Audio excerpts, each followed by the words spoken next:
My name's Colby Mooney. I'm a customer success architect with the end user computing division at VMware. Today I'm going to be talking about the introduction to Horizon Cloud on Microsoft Azure Hands-on Lab. This lab actually takes you from the very beginning all the way to the very end of what an administrator might do with Horizon Cloud on Azure.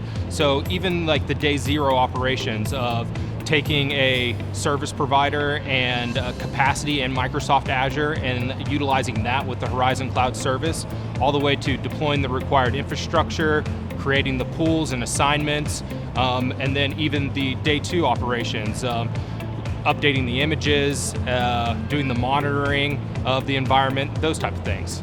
With Horizon Cloud on Microsoft Azure, that is VMware's desktop as a service solution. So a lot of our customers will use that to burst into the cloud when they might already have a traditional VDI experience hosted somewhere else.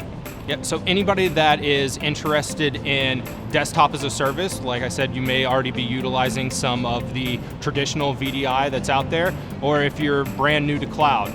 So one of the things that is specific about this lab is that we've moved over to our next generation platform and architecture. So this lab's really good for any VDI administrator out there, whether you have a use case for bursting into the cloud or just want to use some of the features that are associated with the next generation platform. Cloud is always changing, so as the services that are associated with this platform and architecture change, we'll constantly be updating this lab. Yeah, regardless if you're new to VDI or if this is just a specific use case that you're looking for, I think this is a great lab for anyone to take. It really highlights what we're doing as far as innovating in that VDI space, taking a lot of the services that were traditionally delivered to a on-premise infrastructure and delivering those through the cloud.